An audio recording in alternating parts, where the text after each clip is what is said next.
Oke, kembali bersama saya dalam dialog lugas bersama Tut Endi. Kita akan kembali ke Bapak Nanan Wisnaga. Pak Nanan, ini belakangan ini para kontraktor agak ngerasa sedikit diberatkan dengan berbagai persyaratan tambahan dari yang sudah-sudah ini. Gimana penjelasannya, Pak Nanan? Oke, baik. Saya sesi pertanyaan dulu deh. Iya. Diberatkan dengan syarat tambahan, justru Iya. enggak, justru salah. Iya. Dengan Permen PU 14 2020, penyedia barang jasa semakin diperingan dalam syarat. Itu sudah ditetapkan syarat-syaratnya. Semakin diperingan. Semakin diperingan dan semakin terbuka kompetisi antar penyedia itu semakin terbuka. Mungkin nanti teman-teman di asosiasi bisa testimoni. Iya. Kalaupun ada syarat tambahan, itu harus dipertimbangkan matang dan disetujui. Prosedurnya tuh harus disetujui oleh pengguna anggaran dan APIP. Jadi kalau saya pakai istilah zaman jahiliyah dulu yang sering pakai tambah-tambahan, Iya. sekarang malah enggak. Permen PU untuk konstruksi ya. Iya. Untuk konstruksi Permen PU 14 ya sudah jelas apa saja syarat itu sudah distandarkan.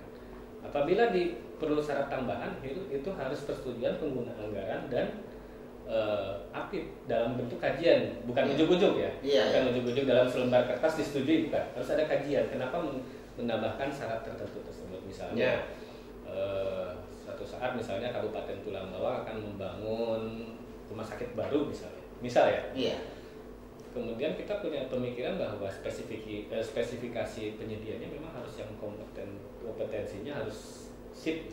Iya. Itu boleh kita buat syarat tambahan, tapi harus persetujuan dan kajian.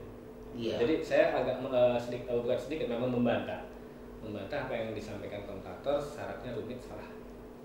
Kalau untuk penyedia barang jasa konstruksi sekarang semakin terbuka lebar kompetisinya semakin terbuka lebar, lebih cenderung ke pengusaha kecil, syarat mudah itu lebih lebar. Terus tadi mohon maaf, Iya. yang masalah PPK menggugurkan. Iya. Istilah itu kurang pas. Kurang pas. Bukan PPK menggugurkan, PPK tidak memilih penyedia yang diusulkan. Iya. Kalau menggugurkan itu artinya sudah berkontrak gugur. Iya. Tapi kalau tidak dipilih oleh PPK yang atas usulan Pokja pemilihan itu yang Iya. pas. Gitu.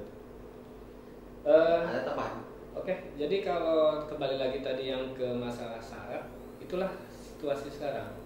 Kabupaten Tulang Bawang sebagai bagian pemerintahan juga mengikuti regulasi itu. Kita harus membuka diri. Ya. Saran untuk kawan-kawan kontraktor, profesionalismenya profesionalisme ya. Jadi gini lah. Iya. Kaitan dengan profesionalisme seperti misalnya, maaf saya kembali lagi ke kasus Tugu Simpang Penawar. Iya. Pada saat kenapa feeling saya PPK menjalankan dengan betul, pada saat proses di rapat PAM, private meeting mereka, saya yakin ada berita acara. Dan berita acara tersebut pasti ditandatangani oleh direktur atau yang memang berwenang. Iya. Nah, sepertinya seharusnya sudah clear. Saya sayangkan kepada direkturnya. Iya. Pada saat rapat resmi sudah disiapkan, disitulah harusnya terjadi perdebatan, diskusi, keberatan segala macam, tidak digunakan. Setelah selesai baru digunakan. Itu yang saya sayang betul. Mudah-mudahan ini jadi pelajaran kita ke depan.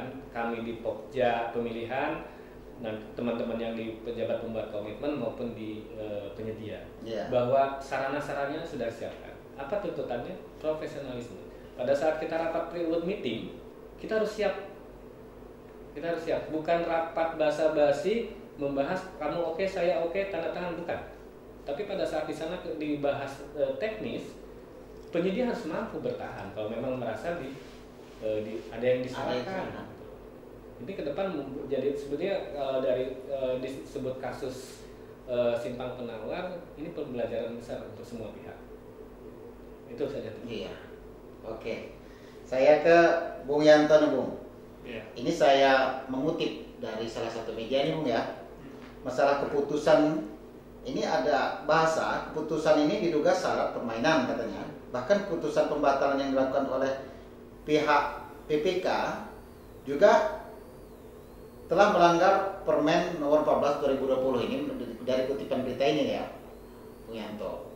Jadi menurut Bung Yanto gimana nih kalau melihat dari kalau selaku pengamat dari asosiasi Capek Nasional Bawang, saya selaku sekretaris, artinya melihat masalah terkait masalah itu ada indikasi syarat, artinya ya kami nggak tahu, yang tahu hanya orang dalam, rahasia gitu kan. Kalau bicara syarat, cuman syarat itu artinya faktornya kita harus punya bukti juga, bukan hanya sebatas ngomong kita punya, artinya ada syarat permainan gitu. Kita harus ada bukti di situ kan. Nggak bisa kita asal ngomong, ada artinya syarat permain. Dilihat siapa nih yang bermain, buktikan. Kalau memang buktikan itu mereka punya hak kan. Sekarang ini semua kan masyarakat punya hak, kalau hak. dia sampai terbukti. Sampai terbukti punya hak, bukan pula hanya rekanan saja. Artinya sekarang pintu anunya sudah terbuka lebar. Arti proses hukumannya kan jelas, artinya mau lapor kemana, apa sistemnya seperti apa. Nah kalau kembali lagi ada satu item yang dikatakan sama Bung Yendi, ada bahasanya apa di situ Bang? Ya, pelanggaran terhadap Permen PU nomor 14 2020. Nah di situ kan harus kita lihat. Nah berdasarkan dia melanggar itu seperti apa? Kita harus kaji juga, harus detail dijelasin. Nah, berarti dasar-dasar itulah buat kita untuk bahan pengaduan. Kalau memang benar, rekanan punya hak untuk mengadu. Itu. Itu ya. Oke lah. Saudara, berbagai hal yang terkait dalam tender proyek sering terjadi konflik antar kontraktor dengan pihak Bina Marga, PU ataupun Cipta Karya. Jadi, semua pihak semestinya memberikan penjelasan kepada masyarakat apa sebenarnya yang terjadi, sehingga berita-berita yang terjadi di luar sana tidak membias dan liar ke kanan dan ke kiri, sehingga dapat menimbulkan ketidakpercayaan masyarakat kepada pemerintah.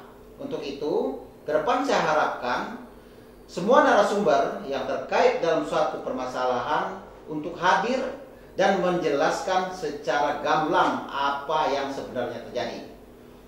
Saya rasa cukup perbincangan kita pada hari ini. Saya sebagai moderator di GAS, Dialog Lugas bersama Tuh Denny, mengucapkan terima kasih. Wassalamualaikum warahmatullahi wabarakatuh. Waalaikumsalam.